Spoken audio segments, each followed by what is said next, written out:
नमस्कार, जनता मां के जवाब में आपका स्वागत है। मैं हूं आपके साथ एसपी त्रिपाठी। दीपावली के लिए 15 दिन भी बाकी नहीं है, लेकिन दिवाली से पहले महंगाई ने लोगों का दिवाला निकाल दिया है। पेट्रोल डीजल के बाद अब सब्जियों के दाम आसमान छू रहे हैं और सब्जी महंगी होने की दौड़ में कोई भी हरी सब्जी पीछे नहीं है। महंगाई डायन ने लोगों का बजट बिगाड़ दिया है। 2014 से पहले महंगाई डायन का मुद्दा राजनीति के गलियारे में खूब गूंज रहा था, लेकिन मौजूदा समय के महंगाई के ग्राफ ने सारे रिकॉर्ड तोड़ दिए हैं। पेट्रोल और डीजल के दामों का मीटर कुछ इस तरह से सर पर दौड़ रहा है कि लोगों के दिमाग का पारा चढ़ जाता है। रोज रोज मामूली बढ़ोतरी ने भी जनता की नाक में दम कर दिया है और पेट्रोल और डीजल शतक के उस पार पहुंचकर रिकॉर्ड दर्ज करा चुका है। तो रसोई गैस के दामों के चलते रसोई से धुआं निकलने लगा है।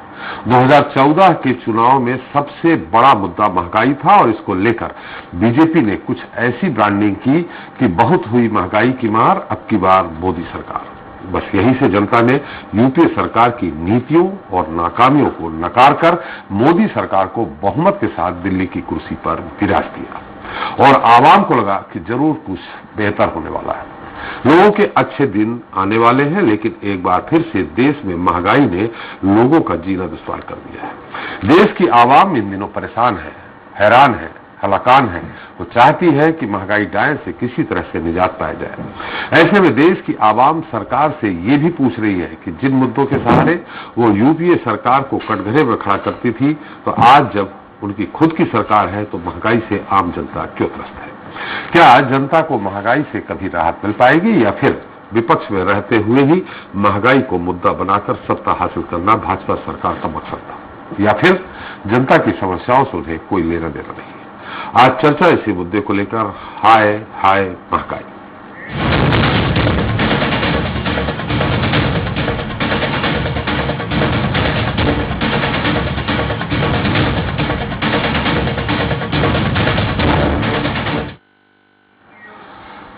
तो महंगाई एक ऐसा मुद्दा है जो कभी खबरों से बाहर नहीं होता। कभी इसके बढ़ने की खबर है तो कभी घटने की।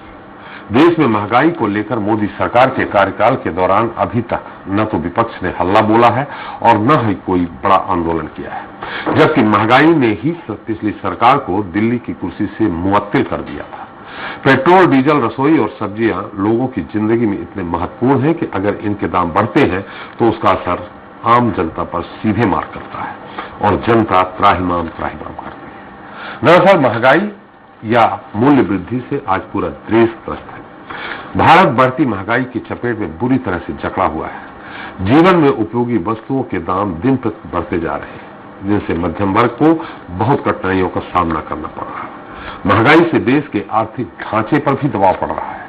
महंगाई फिलहाल ऐसी बेलगाम हो चुकी है कि उसकी रफ्तार कैसे कम होगी, इसका जवाब शायद हुक्मरानों के पास भी नहीं है। समाज का प्रत्येक वर्ग महंगाई की मार से दो दो हाथ कर रहा है। आज चर्चा इसी मुद्दे को लेकर, लेकिन उसके पहले देख लेते हैं एक रिपोर्ट। महंगाई की महामारी ने हमारा अड्डा बिठा दिया, चले हटाने गरीबों को हटा दिया। जो लोग अब पहले 1 किलो खरीदते थे, अब वो आधा किलो खरीद रहे हैं, 1 पाव खरीद रहे हैं। टमाटर और प्याज की महंगाई बहुत ज्यादा है, क्या इनको सस्ता करना चाहिए? अब हम लोग तो खाना बनाते तो हमको तो वही चीज ज्यादा लगती है ना। तो आम आदमी है उसके लिए महंगाई लग ही रही है, और पेट्रोल डलवाने आया था जिससे कि बहुत ज्यादा परेशानी हो रही है, बहुत ज्यादा प्रॉब्लम हो रही है। रोज पेट्रोल के रेट बढ़ रहे हैं, तो कब तक सर बच्चे पाल ले कि पेट्रोल डलवाए? अगर इतनी दूर मजदूरी करने जा रहे हैं, 20 साल 15 साल से नौकरी कर रहे हैं अपन। पहले लॉकडाउन से लेके अभी तक 2 साल के अंतराल में लगभग 10% सभी दवाइयों पर बढ़ गया है। ये तो सब चीजें ऐसी है कि ये तो आम लोगों के लिए तो कम रेट में मिलना चाहिए। बढ़ती जा रही, एक दिन वही बढ़ जाएगा आदमी। देश भर में पेट्रोल डीजल के दामों ने आज फिर से आम आदमी को महंगाई का झटका दिया है। बुधवार को सरकारी तेल कंपनी ने पेट्रोल डीजल की कीमतों में बढ़ोतरी की है। पेट्रोल डीजल की कीमतों में 35 पैसे की बढ़ोतरी हुई है। वहीं मुंबई में आज पेट्रोल की कीमतों में 34 पैसे प्रति लीटर की बढ़ोतरी हुई, जबकि डीजल के दामों में 37 पैसे प्रति लीटर का इजाफा हुआ है। राजधानी दिल्ली में आज पेट्रोल की कीमत 106.19 रुपए, वहीं डीजल 94.92 रुपए प्रति लीटर है। आपको बता दें कि पेट्रोल डीजल के दामों में लगातार बढ़ोतरी देखने को मिल रही है। अभी तक सबसे ज्यादा पेट्रोल की कीमत मध्य प्रदेश और राजस्थान में है। राजस्थान के सभी जिलों में पेट्रोल के दाम 100 रुपए प्रति लीटर के पार पहुंच गए हैं। वहीं देश भर में सबसे ज्यादा पेट्रोल डीजल की कीमतों वाले राज्यों में मध्य प्रदेश भी शामिल है। यहाँ पेट्रोल पहले से ही 113 रुपए प्रति लीटर के करीब बिक रहा है। अब डीजल ने भी यहाँ पर शतक मार दिया है। प्रदेश के कुछ जिलों में 100 रुपए से भी ज्यादा हो गई है। शक्कर पहले 45 रुपए और अब 150। मुनक्का पहले 640 रुपए अब 900 रुपए। किशमिश 500 रुपए और अब 600 रुपए। खसखस पहले 1800 रुपए और अब 2200 रुपए। पिस्ता पहले 1500 रुपए और अब 1800 रुपए। तुअर की दाल पहले 75 रुपए अब 105 रुपए प्रति किलो। टमाटर पहले 20 रुपए और अब 60 रुपए प्रति किलो। प्याज पहले 25 रुपए किलो थी और अब 50 रुपए किलो। मोबाइल 5 से 10% महंगे हुए और सभी प्रकार की दवाइयां 10% महंगी हुई। फिलहाल महंगाई को लेकर जनता में खासा आक्रोश है। जनता में नाराजगी है। विपक्ष लगातार सरकार को घेर रहा है। विपक्ष का कहना है कि महंगाई को नियंत्रित करने में भाजपा सरकार पूरी तरह से फेल साबित हो रही है। पेट्रोल और डीजल के दामों में आग लगी हुई है। आम जनता महंगाई की आग में झुलस रही है, मगर भाजपा सरकार को इससे कोई लेना देना नहीं है। भाई पहले तेल 75-80 रुपए लीटर बिका करता था, जो आज 140 रुपए तक पहुंच चुका है। अभी मुनक्का के रेट और अंजीर के रेट कुछ बढ़े हुए हैं और किशमिश के रेट बढ़े हुए हैं, बाकी किसी के रेट बढ़े नहीं है। सबसे पहले तो तेल डबल रेट हो गए हैं। 1100-1200 रुपए के डब्बे थे, आज 2200 से 2400 रुपए के डब्बे हो गए हैं। हाँ, सभी तेल बढ़े हुए हैं। आप कोई सा भी तेल ले लो, चाहे मीठा तेल ले लो, चाहे मूंगफली का ले लो, चाहे सोयाबीन का, सभी ले लो। भी आदमी प्रॉपर खुल के खर्च नहीं कर पा रहा है। कहीं ना कहीं वो सोच रहा है यार कैसे कहाँ से बचेंगे, उसका सारा पैसा तो महंगाई में चला जाएगा। महंगी सबसे महंगा तो तेल हो गया, उसके बाद तेल से बनी हुई चीजें जितनी भी हैं, नमकीन हो गया, बिस्कुट हो गए, बेकरी आइटम हो गए, ये सब चीजें महंगी हो गई हैं। मतलब महंगी चीज हुई है तो लोगों को मतलब डाउन पेमेंट भी बढ़ा है, EMI भी बढ़ी है। खैर, महंगाई ने लोगों की कमर को तोड़ दिया है। जनता लगातार सरकार की तरफ टकटकी लगाकर देख रही है कि जनता के सामने लगातार जो महंगाई का महाविस्फोट हो रहा है, उससे आखिर कैसे राहत मिलेगी। क्योंकि पहले से ही देश में कोरोना के चलते जनता बेहाल है और महंगाई के इस दौर ने लोगों को हिलाकर रख दिया है। देखने वाली बात यह होगी कि सरकार कब और कैसे लोगों को महंगाई से निजात दिलाती है। भोपाल से सलमान खान, स्वराज एक्सप्रेस। इससे ज्यादा चर्चा के लिए रायपुर स्टूडियो से मौजूद है बीजेपी नेता कविंद्र जैन जी। कविंद्र जी, आपका बहुत बहुत स्वागत है। और अर्थशास्त्री है डॉक्टर लखन चौधरी जी, आपका भी बहुत स्वागत है।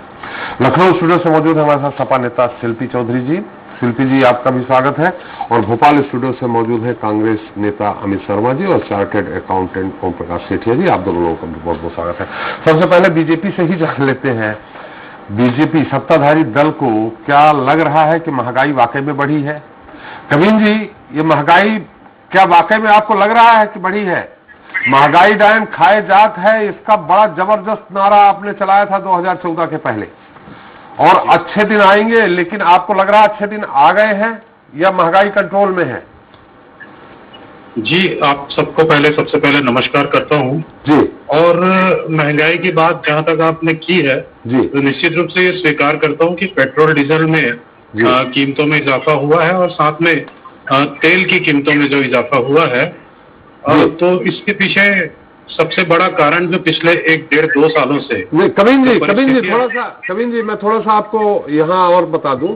आपने तेल, पेट्रोल, डीजल बोला, रसोई गैस 1000 के लगभग पर सिलेंडर जा रही है, और यहाँ मैंने सब्जियों के रेट से लेके सब कुछ बताया है। 120 रुपए किलो टमाटर, प्याज, सब महंगा हो गया मेरे हिसाब से।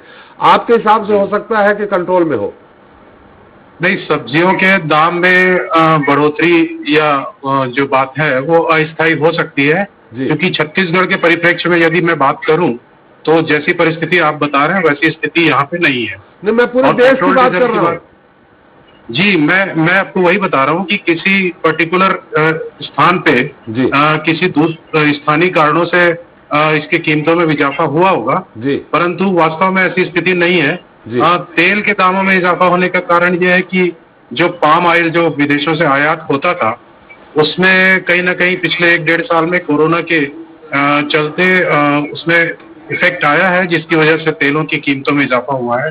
और पेट्रोलियम प्रोडक्ट की जहां तक बात है, तो पेट्रोलियम प्रोडक्ट में राज्य और केंद्र सरकार दोनों ही इसमें जो टैक्स का जो फायदा है वो सरकारें उठाना चाहती है। उसका कारण यह है कि पिछले 1.5-2 सालों में जो स्थितियां हुई है और उसमें आपने देखा होगा कि केंद्र सरकार ने अभूतपूर्व निर्णय लेते हुए लगातार 17 महीनों तक के 80 करोड़ देशवासियों को मुफ्त में अनाज, ताकि कोई काम के अभाव में भूखा ना मर सके और किसी को कोई दूसरी परेशानी मत हो। इस कारण से आपने देखा होगा कि माननीय प्रधानमंत्री जी ने, माननीय वित्त मंत्री जी ने 80 लाख करोड़ रुपए के एक विशेष राहत पैकेज की घोषणा की थी। तो इन सब चीजों के लिए यदि वित्त की आवश्यकता होती है तो निश्चित रूप से ऐसी परिस्थितियों में तेल की कीमतों में वृद्धि होना ये परिस्थिति जन्य है।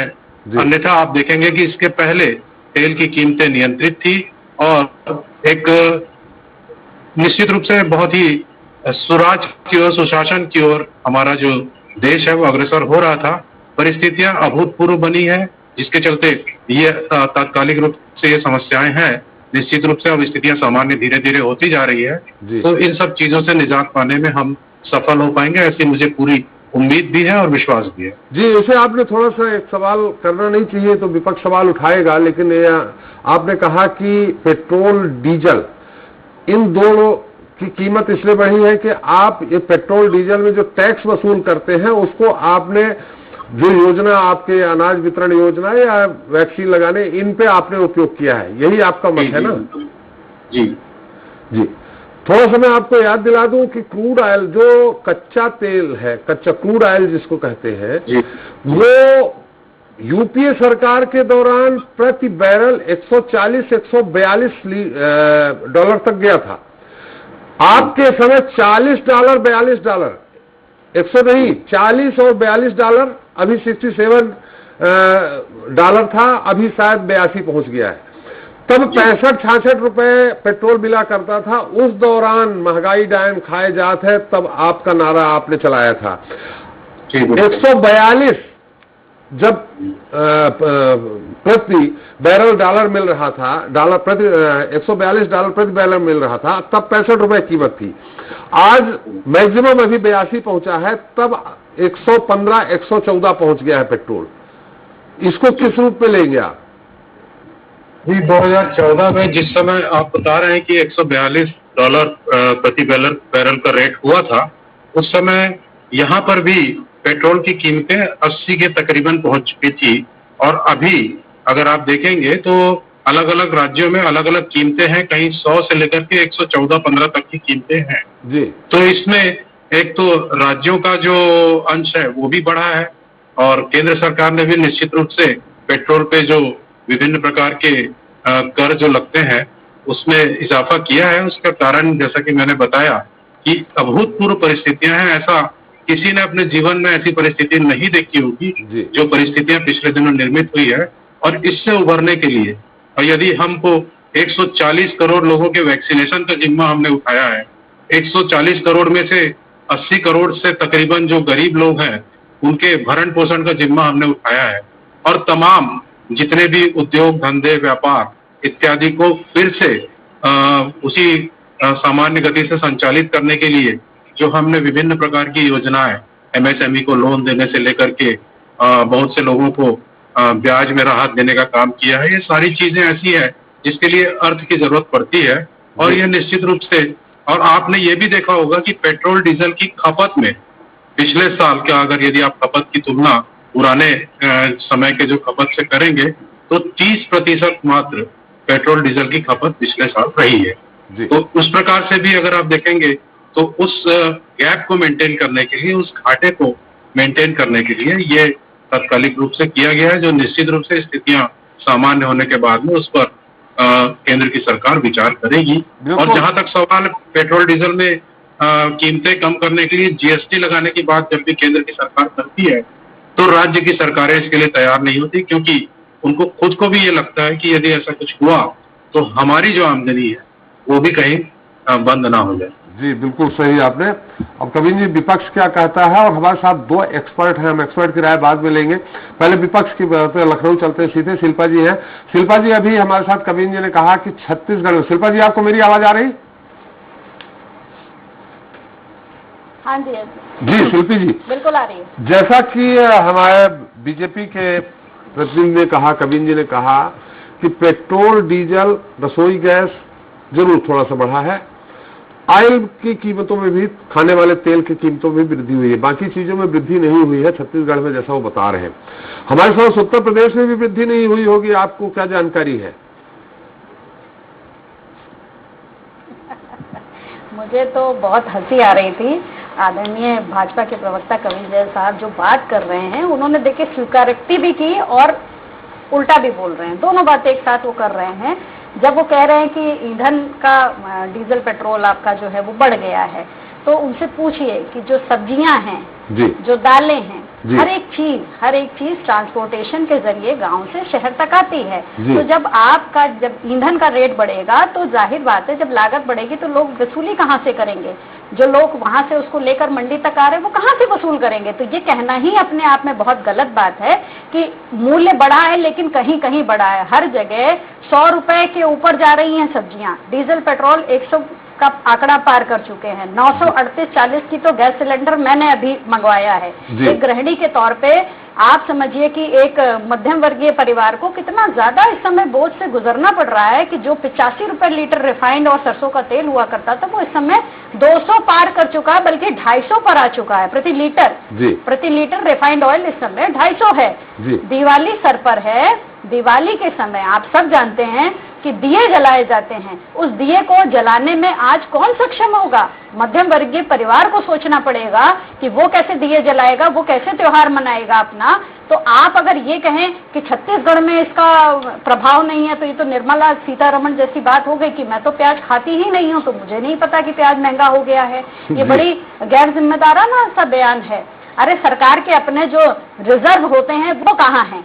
सब कुछ आप खुद उगल दिया आपने कि हम सब कुछ जनता से ले रहे हैं। वो जनता जिसके पास अभी रोजगार नहीं है, बच्चों के स्कूल बंद होने से शिक्षकों के पास रोजगार नहीं है, उनके वैन वालों के पास रोजगार नहीं है, स्टाफ के पास रोजगार नहीं है।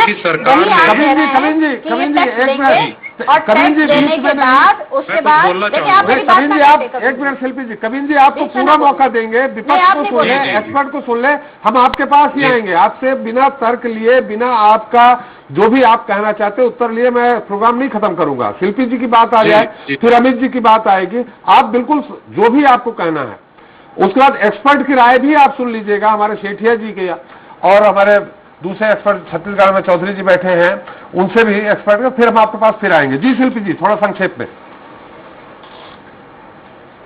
जिन लोगों के पास रोजगार नहीं है उनके ऊपर आप भारी टैक्सेशन लगा के उन्हीं को आप मुफ्त का झूठ बता रहे हैं कि हम ये मुफ्त दे रहे हैं, हम वो मुफ्त दे रहे हैं। इसका क्या मतलब है? वैक्सीन आप मुफ्त लगा रहे हैं, तो क्या कांग्रेस गवर्नमेंट के समय में पोलियो ड्रॉप नहीं पिलाई गई थी? क्या पोलियो का इतना प्रचार हुआ था? इनका पूरा प्रचार, उस टैक्स के पैसे का पूरा उपयोग करोड़ों रुपए की होर्डिंग में है, जो लखनऊ से लेके छत्तीसगढ़ भी लगी होंगी और दिल्ली में लगी होंगी कि धन्यवाद करिए मोदी जी को, धन्यवाद करिए मोदी जी को कि उन्होंने 400 रुपए के गैस सिलेंडर को 1000 पहुंचा दिया, धन्यवाद करिए मोदी जी को कि उन्होंने 85 रुपए लीटर के तेल को 250 रुपए पहुंचा दिया, धन्यवाद करिए मोदी जी को कि उन्होंने ये कर दिया, धन्यवाद। अरे भाई, इतना धन्यवाद क्यों करा रहे हैं आप? जनता त्राहिमाम कर रही है, आप धन्यवाद कराने में लगे हुए हैं, हमसे ही पैसा ले रहे हैं। खाद्यान्न जो आप मुफ्त दे रहे हैं कि हमने 5 करोड़ लोगों को खाद्यान्न मुफ्त दे दिया, आप कंट्रोल की दुकानों पे पूछ लीजिए, लोग इनका खाद्यान्न उठा के फेंक रहे हैं, कीड़े पड़े हुए हैं, सड़ा हुआ अनाज है। 135 रुपए, मात्र 135 रुपए का वो अनाज है जो ये लोग दे रहे हैं उस झोले में, और उस झोले की प्रिंटिंग और कॉस्टिंग है 150 रुपया। तो आप किसको बेवकूफ बना रहे हैं? क्योंकि उसमें भी धन्यवाद करिए मोदी जी को और योगी जी को। अरे जनता धन्यवाद करेगी। 5 किलो राशन देके आप 30 दिन चलवा लेंगे एक 4 लोगों के औसत परिवार को? 5 किलो राशन देकर किस तरीके से आप आंखों में धूल झोंक रहे हैं और आप कहते हैं कि मनमोहन सिंह की बात करें। हम आज की बात करेंगे ना, हमें मनमोहन सिंह से क्या लेना देना है? अगर प्रधानमंत्री जी में पूरे देश की आस्था थी तो प्रधानमंत्री जी पूरे देश के विकास और सद्भाव के जिम्मेदार हैं। क्या दे रहे हैं वो सर हम लोगों को? जीएसटी के दायरे में आम पेट्रोलियम पदार्थों को नहीं लेके आएंगे। क्यों नहीं लेके आएंगे? अरे उत्तर प्रदेश का कहना है कि राज्य सरकारों को आपत्ति है, ठेके खुले हुए हैं। का कहना राज्य सरकारों को आपत्ति है।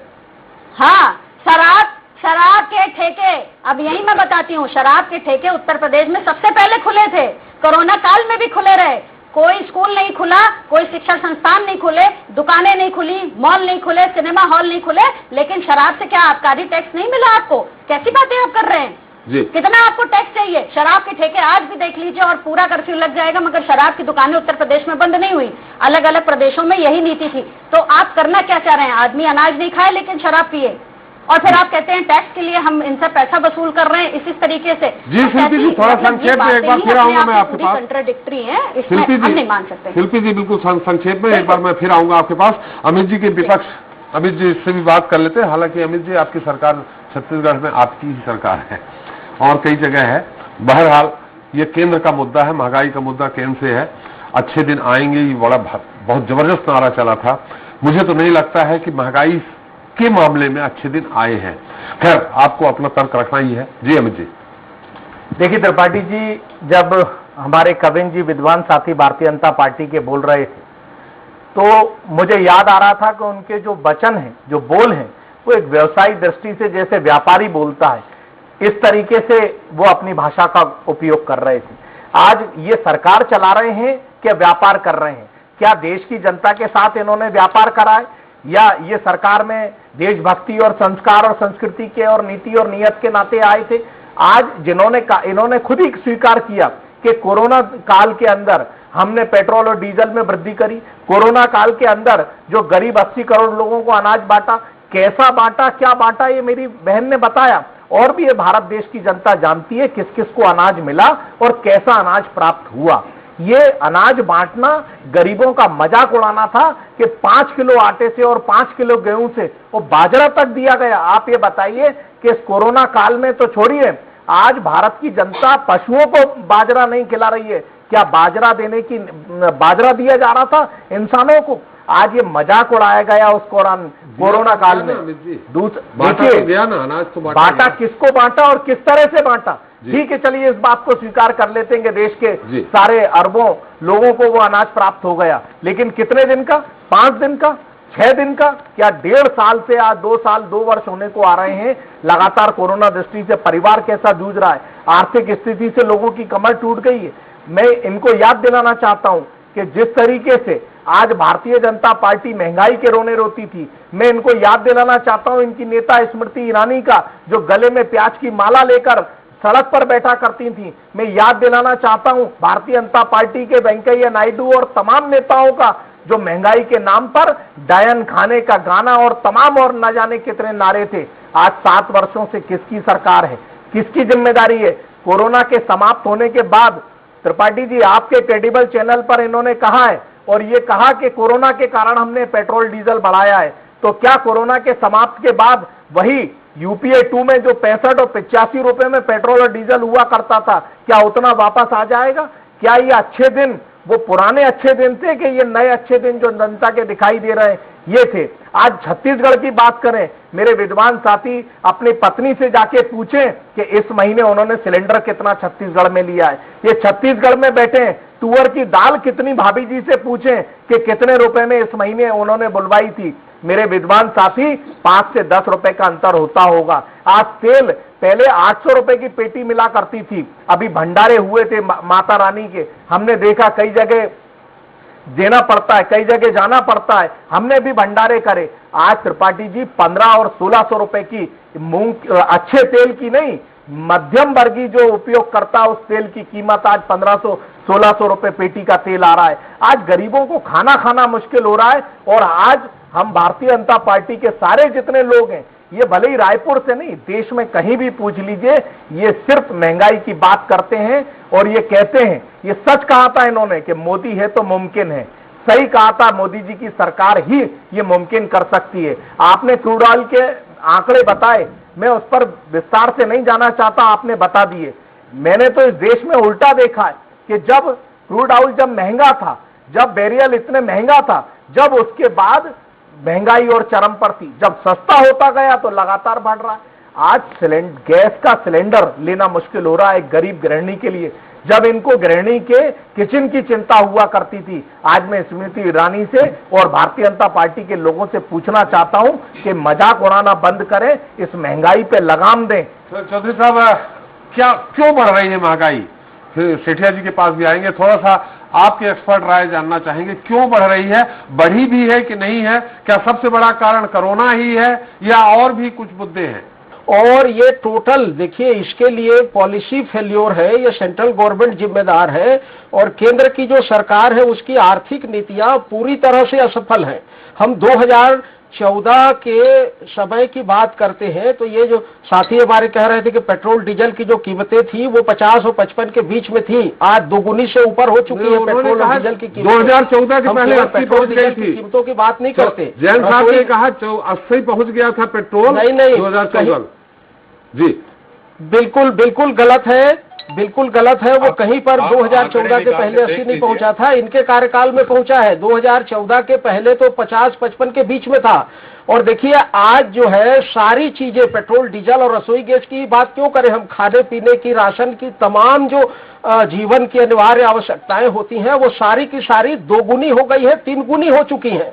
और इसका सबसे बड़ा जो खामियाजा जो भुगतना पड़ रहा है वो हमारे मिडिल क्लास को भुगतना पड़ रहा है। असंगठित क्षेत्र के जो हमारे कामगार लोग हैं, जो बेचारे कर्मचारी हैं, छोटे छोटे जिनकी तनख्वाह 10,000, 15,000, 20,000 रुपए महीने में मिलती है और कोविड पीरियड में वो भी तनख्वाह आधी कर दी गई।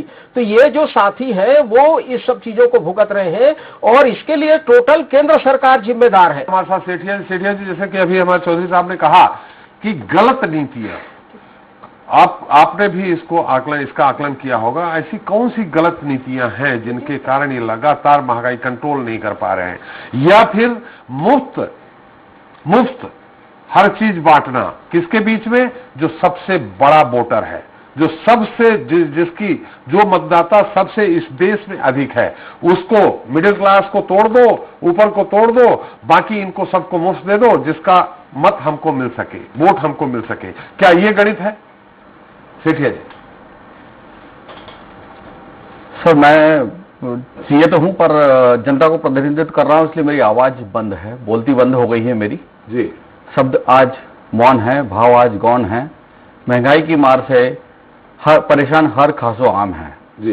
तो कांग्रेस वालों ने बात करी या दूसरे बात करी, अर्थशास्त्री जी, अपने चौधरी जी, ड्यू रिस्पेक्ट से कहूंगा कि अभी जो चल रहा है वो पूरा अर्थशास्त्र की नीतियों या अर्थशास्त्र के गणित के विरुद्ध चल रहा है जी। आज जो देश चल रहा है, कुछ वर्षों से देखा है कि वो राजनीतिक परिदृश्य से सारा काम चल रहा है और अर्थशास्त्री कहीं भी पिक्चर में नहीं आ रहे हैं जो इनको सलाह दे सकें कि साहब आप जानते हैं क्या मार्केट में क्या चल रहा है, रेट क्या है, या कैसी नीतियां बनाए जाएं।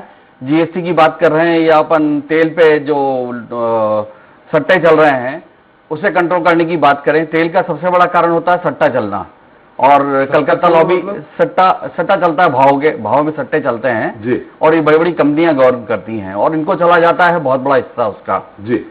इस पे मार नहीं कर पाते हैं और सारा तेल कॉर्नर हो जाता है, उसके बाद फिर रेट गवर्न होने लगते हैं। तो ये डीजल या खाने का तेल, ये खाने के तेल की बात हो रही है।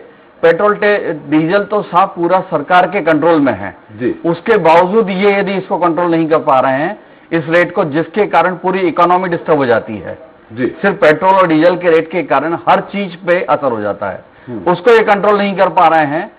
तो आखिर कारण क्या है, समझाने का मादा किसके पास है जी? कि अर्थशास्त्री के पास है, इनके पास अर्थशास्त्री है, वो पकड़ नहीं पा रहे हैं कि साहब ये जो वाइड स्प्रेड महंगाई बढ़ने का कारण बन रहा है इसको कैसे कंट्रोल किया जाए जी। एक तो इनके कारण सब चीजों के रेट बढ़ रहे हैं, दूसरी तरफ अनाज की बर्बादी हो रही है जी। उसके बाद आप उसी बर्बाद जो खराब अनाज है उसको बांट के वाहवाही की बात कर रहे हैं, जो कहा है इन लोगों ने, और पोस्टर्स पे लग रहे हैं तो मीडिया को कितना पैसे जो भी जाता है उस अपन सब लोग इन्वॉल्व में देख रहे हैं कि वो पैसा ऐसे बंदर बाट की तरफ बढ़ रहा है तो जनता के पास कोई फायदा नहीं पहुंच पा रहा है जी। और फायदा नहीं चाहिए जनता को। आप रेट महंगाई को कंट्रोल में रखिए, सही चीजों में सही दाम में रेट में हमें सामान मिले तो हमें कुछ भी फ्री में नहीं चाहिए जी। वो फ्री में जो बटता है वो फ्री में आखिर सही पात्रों पे नहीं पहुंच रहा है बढ़ता भी है तो हम मिडिल क्लास को तो मिलता ही नहीं है, टैक्स लेके ही बांट रहे हैं ना। पिछली बार भी कहा था कि मिडिल क्लास को कुछ नहीं चाहिए आपसे जी। आप अकर्मण्य बना रहे हैं, मिडिल क्लास मेहनत करता है, टैक्स देता है, आप दूसरे लोगों को जो हमारा लेबर वर्क है, कर्मचारी वर्ग है, उसको अकर्मण्य बना रहे हैं। वो बैठ के शराब पीता रहता है, शराब की दुकानें खुली रहती हैं जैसे बताया, और दूसरी दुकानें बंद हैं, धंधे पानी बंद हैं। तो आप उनको और फ्री बांट दीजिए, उन्हें शराब के और उसमें ढकेल दीजिए, तो पुरुषार्थ किधर हो रहा है? जी, पुरुषार्थ नहीं होगा तो दूसरे लोगों पे लोड पड़ेगा। तो मिडिल क्लास वालों पे तो भयंकर लोड है जी, उसमें कोई बात ही नहीं है, दो राय नहीं है जी। हर आदमी अछूता कोई भी नहीं है, चाहे उच्च वर्ग का हो चाहे निम्न वर्ग का हो जी। पर मुद्दा ये आता है कि ये अर्थशास्त्र का विषय बचा है, या राजनीतिक विषय बचा है, या सामाजिक विषय बचा है। तो ये अर्थशास्त्र का विषय सबसे बड़ा है कि अर्थशास्त्र के रूप में इसे आप कैसे बैलेंस करें, चीजों को बैलेंस करें। आप बिल्कुल फ्री बांटना कहीं से भी किसी समाज में स्वीकार्य नहीं है, बट ये विरोध नहीं हो पा रहा है और हमारी राजनीतिक पार्टियां सिर्फ सेक रही हैं अपने अपने हितों को, और कई सालों से सेक रही हैं। पहले थोड़ा कम बंटता था, अब ज्यादा बंटने लगा है, इतना ज्यादा बंटने लगा है कि पता लगा विरोध ही खत्म हो गया। उस जो वर्ग विरोध करता था सड़क पे आके, वो वर्ग को आपने नपुंसक बना दिया और उन्हें थोड़ा बहुत जो भी मिल जाता है तो उसमें संतुष्ट हो जाते हैं, क्योंकि वो 2000 में संतुष्ट हो जाएंगे, हम 50,000 में संतुष्ट नहीं हो पाते। तो उन्होंने 2000 वर्ग को संतुष्ट करने की कोशिश करी और सब शांति हो गई। विरोध नहीं, सड़कों पर जो विरोध होना चाहिए। और आप परिदृश्य भी देख रहे हैं कि राजनीतिक पार्टियां राजनीति में आती हैं, उसके बाद वो उसको बचाने में ही लगी रहती हैं। 6-6 महीने हो गए हर जगह सरकार बदलने में, न बदलने में, तो इस तरफ ध्यान देगा कौन? दे रहा है कोई, न पंजाब में, न दूसरा उत्तराखंड में, चाहे कहीं भी आप एमपी में भी बात करें। तो आज 15 साल में हमें कोई पात्र नहीं मिल रहे क्या कि परिवर्तन किया जाए, देश में परिवर्तन किया जाए, चीजों में परिवर्तन किया जाए, तो विचारधारा में परिवर्तन आएगा। विचारधारा वो सड़ी गड़ी मानसिकता 15 साल पुरानी या 10 साल पुरानी वही चल रही है और वैसे ही कंट्रोल कर रहे हैं आपने, और हम सब लोगों को आपने बना दिया है कि ये चुपचाप बैठा रहे, इन्हें अपनी समस्या में उलझा दीजिए तो विरोध नहीं हो। कविन जी, आपको धन्यवाद। आपने बहुत ही गंभीरता से शिल्पी जी को भी सुना, अमित जी को भी सुना, और हमारे जो मुझे लग रहा था एक्सपर्ट कुछ शायद आपके पक्ष में कुछ बात कहे कि महंगाई इस कारण, लेकिन वो एक्सपर्ट हैं, उनने भी ये बात कही सीधे सीधे तौर पे कि केंद्र सरकार इसके दोषी है और केंद्र सरकार की नीतियां जो हैं वो उनके कारण इस तरह महंगाई बढ़ रही है। और एक सबसे बड़ा जो मुद्दा ये सामने आ रहा है, वो मुद्दा ये आ रहा है कि एक बड़ा मतदाता वर्ग, बड़ा वोटर जो एक मुफ्त वोट करता है, उसको आप अकर्मण्य बना रहे हैं। मुफ्त में देके आप middle class, upper middle class, इनकी कमर तोड़ करके, इनसे टैक्स वसूल करके आप उस वर्ग को साधने का प्रयास कर रहे हैं जो आपकी सरकार बचाते रहे, गद्दी बचाती रहे। देखिए त्रिपाठी जी, मैं बहुत इत्मीनान से मेरे तो सभी आदरणीय साथी है जिन्होंने बात कही, मैं उनका जवाब देना चाहूंगा। जी बिल्कुल। सबसे पहली बात तो ये है कि अगर सरकार की नीतियों की अगर आप बात करते हैं तो मैं ये जानना चाहूंगा कि ये जो महंगाई का मुद्दा है, ये 2020 और 21 में ये मुद्दा आपके सामने आपको कहने के लायक हुआ है। उसके पहले 2014 से लेकर 2019 तक यही सरकार थी, यही नीतियां थी, और इसमें हमने देखा है कि ये सारी चीजें नियंत्रित। तो अगर ये कहते हैं कि कोरोना का या कोविड का इस महंगाई से कोई लेना देना नहीं है, तो मैं इनकी समझ पे मुझे कुछ नहीं कहना है। दूसरी बात, कविन जी यहाँ थोड़ा सा मैं टोकूंगा। आपने कहा कि 20 के पहले तक नियंत्रित थी, पेट्रोल और डीजल की कीमत लगातार धीरे धीरे बढ़ रही थी, 90 के करीब पहुंच गई थी, 90 रुपए, 92 रुपए, 95 रुपए, अब जाके सैकड़ा आपने मारा है। 85 रुपए में 14 में मनमोहन सिंह जी ने छोड़ा जी, ठीक है। अब ये 90 पहुंची थी, तो आप देख लीजिए कि क्या था जी। और उसके अलावा आपने बात की इस देश के अंदर अर्थशास्त्र की, तो देश केवल अर्थशास्त्र से नहीं चलता जी। देश 140 करोड़ लोगों का है, केवल मध्यम वर्ग या उच्च मध्यम वर्ग या उच्च लोगों को की चिंता करें और निम्न आय वर्ग को या गरीबों को छोड़ दें, तो फिर हमारे कमिटमेंट का क्या होगा। देखिए, मैं आपको जहां तक मुफ्त में बांटने की बात अगर आप करते हैं तो मैं आपको ये बताना चाहता हूं कि केंद्र की नरेंद्र मोदी जी की सरकार, उसका सबसे पहला उद्देश्य ये है कि इस दुनिया में जो भी आया है, इस देश के अंदर जो भी रहता है, वो भूखा ना मरे। ये हमारा कमिटमेंट है, हमारी जवाबदारी है। यदि उसके लिए मुफ्त में भी अनाज देना पड़ेगा तो, यदि उसके सर पे छत नहीं है, उसको छत देने की व्यवस्था हमारी जवाबदारी, हमारा कमिटमेंट है। हमने बोला, और जो लोगों ने सपने में भी नहीं सोचा कि अपना खुद का पक्का मकान, एक गरीब आदमी, एक अंतिम छोर पर, अंतिम पंक्ति में बैठा व्यक्ति, यदि वो सपने में भी कभी नहीं सोचा था, ऐसी चीज अगर किसी ने उपलब्ध कराई तो वो नरेंद्र। इस देश के अंदर लाखों गांव ऐसे थे जहां पर बिजली नहीं पहुंची, जहां पानी नहीं पहुंचा। अगर अंतिम छोर पे बैठे व्यक्ति तक बिजली पहुंचाई तो वो नरेंद्र मोदी। अगर अंतिम छोर पे व्यक्ति तक शुद्ध नरेंद्र मोदी जी ने क्या किया, नरेंद्र मोदी जी सरकार महंगाई पे चर्चा कर रहे हैं। नरेंद्र मोदी जी की बात कर रहा हूँ मैं, आपको इसलिए बता रहा हूँ कि नीतियों की बात हो रही है। हम एक होता है पूंजीवाद, एक होता है समाजवाद, आर्थिक नीतियों की बात कर रहे हैं सर। मैं आपको आर्थिक नीतियों से आर्थिक नीतियों की बात कर रहे हैं हम। ये सारी चीजें आर्थिक नीतियों से ही संभव है। शास्त्र से नहीं चलता है, ये सारी चीजें आर्थिक नीतियों से ही संभव है। मेरी बात को यदि आप बीच में नहीं टोकेंगे तो बेहतर होगा। मैं आपके पास आऊंगा। मेरी बात को अगर नहीं टोकेंगे तो बेहतर होगा। शिल्पी जी आपके पास आऊंगा, उनकी बात आ जाएगी। केवल अर्थशास्त्र से नहीं चलता है जी। इस देश केवल अर्थशास्त्र से नहीं चल सकता। मेरे साथी ने भी बोला कि आप सरकार चला रहे हैं, व्यापार नहीं कर जी। और जब हम सरकार चला रहे हैं तो हमारा ये कमिटमेंट है इस देश के एक एक नागरिक को रोटी, कपड़ा, मकान, बिजली, पानी, शिक्षा, स्वास्थ्य, ये सब चीज हम उपलब्ध कराएं। उसके बाद यदि हम कुछ मुफ्त में बांटें तो हमारी बात आ जाए। आप बात पूरी करिए कविन जी, संक्षेप में थोड़ा सा। जी। इसके अलावा जो बात कर रहे थे मेरे जो हमारे एक्सपर्ट जो आप साथी बता रहे हैं जी, उनको शायद ये नहीं पता कि जीएसटी लागू करने से पहले राज्यों से मशविरा लिया गया था। राज्यों की सहमति होने के बाद ही वो कानून बना, और ये ऐसा कोई भी संविधान से बाहर जाके कोई भी सरकार कोई काम नहीं कर सकती जी। और दूसरी बात, अगर ये कहते हैं कि पेट्रोलियम को जीएसटी के दायरे में लाने की बात बार बार की जाती रही है, राज्यों से बार बार सलाह लिया जाता रहा और राज्यों का ये साफ कहना रहा है कि ये संघीय ढांचे से प्रहार होगा यदि आप इससे भी हमको महरूम रखते हैं तो। रहा सवाल कि हम अगर हमारे पास में मध्यम वर्ग है तो हमारे पास में निम्न आय वर्ग भी है, गरीब भी है, सबकी सुविधाओं का ध्यान रखना हमारा कर्तव्य है। और लाखों, मैं आपको बता देना चाहता हूँ, आप बोलते हैं मुफ्त बांटने की बात, तो मैं आपको बताना चाहता हूँ कि इस देश के अंदर 9 करोड़ लोगों को मुद्रा योजना के अंतर्गत 18 लाख करोड़ रुपए का कर्ज जो है उनको काम करने के लिए दिया, अकर्मण्य बनाने के लिए नहीं दिया। इस देश के अंदर जो लोग रोजगार की बात करते हैं, हमारे सरकार का कहना यह है कि आप केवल नौकरी पाने वाला मत बनिए, नौकरी देने वाला बनिए। आप अपना स्वयं का रोजगार चालू। नौकरी दे दी कभी जी?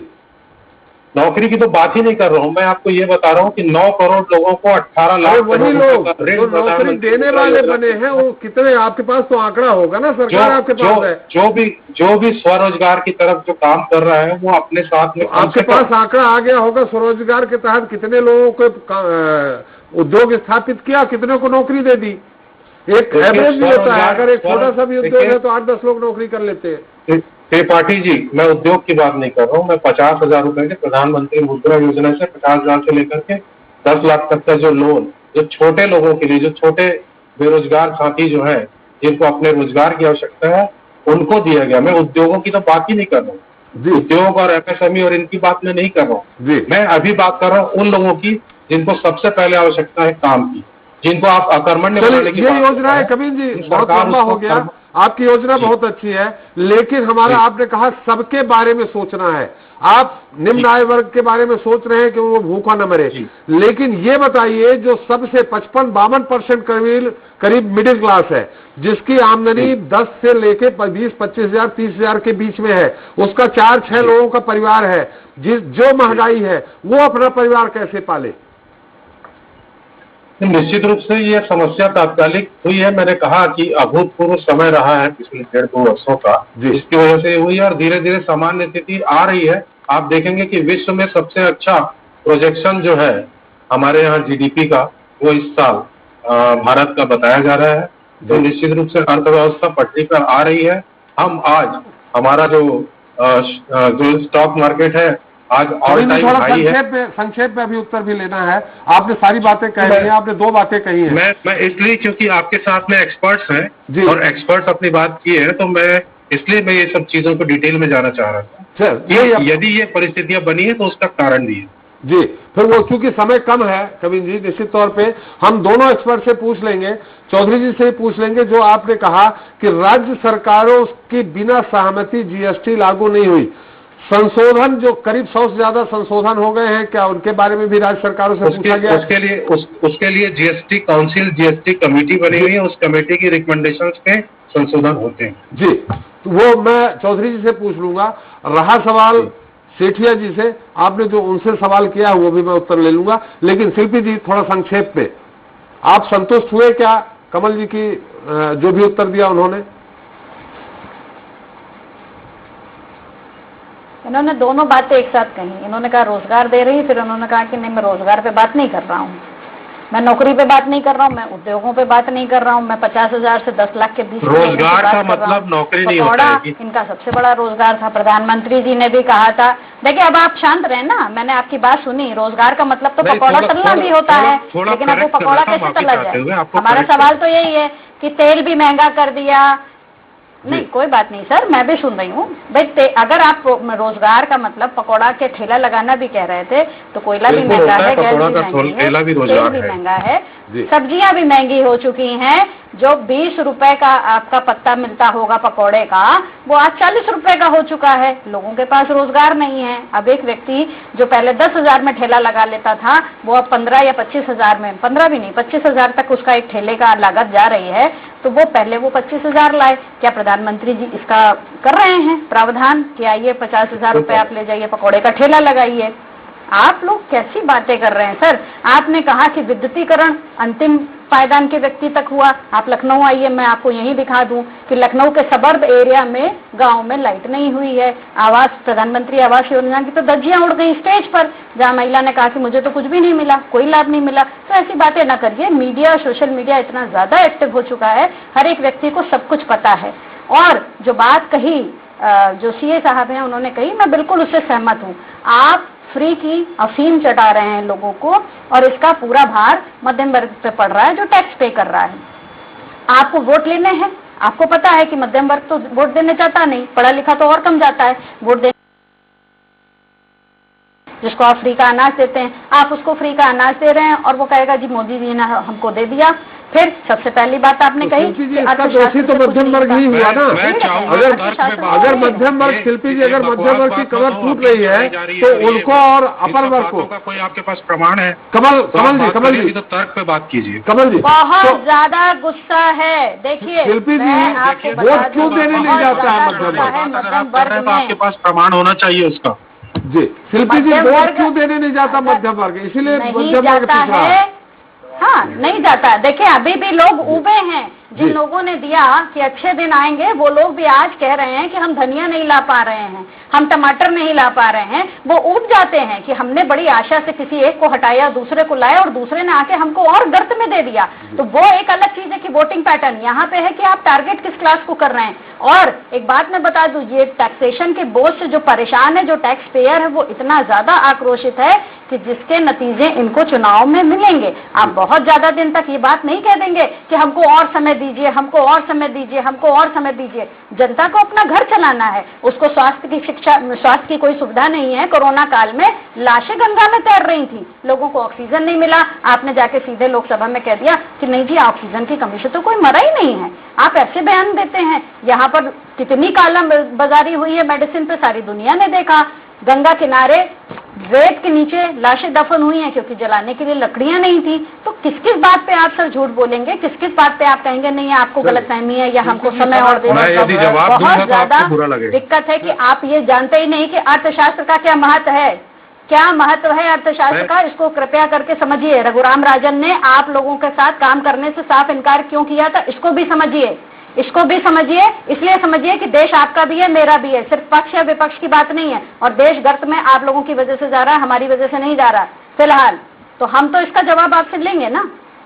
जी शिल्पी जी थोड़ा समय कम है, संक्षेप में। अमित जी त्रिपाठी जी, मैं की बात सुन रहा था जी, लेकिन मैं अपने हमारे विद्वान साथी सेठिया जी की भी बात सुन रहा था। लेकिन मैं आपको पार्षद में रहा हूं, सबसे निचले पायदान पर जो जनप्रतिनिधि होता है, मैं 3 बार वो बना हूं। मैं आपको बता दूं हकीकत कि ना इसमें गरीब मध्यम वर्गीय परिवार को इस सरकार ने राहत दी, ना उच्च वर्ग के वर्ग के व्यक्ति को इन्होंने राहत दी। और मैं आपको दावे के साथ कहता हूं कि ना इन्होंने निम्न वर्ग के साथ राहत दी। ये जितना, अगर 2 महीने की भूख, अगर 2 महीने का खाना, रोज आपको खाना खाने की जरूरत पड़ती है, 2 महीने में 4 दिन अगर आपको खाना दिया जाएगा तो क्या आपका 2 महीने पेट भर जाएगा? ये सिर्फ दिखावे का काम, फोटो का काम, बड़े बड़े फोटो लगाकर और सड़े हुए गेहूं और तमाम चीजें को आज देने का काम किया।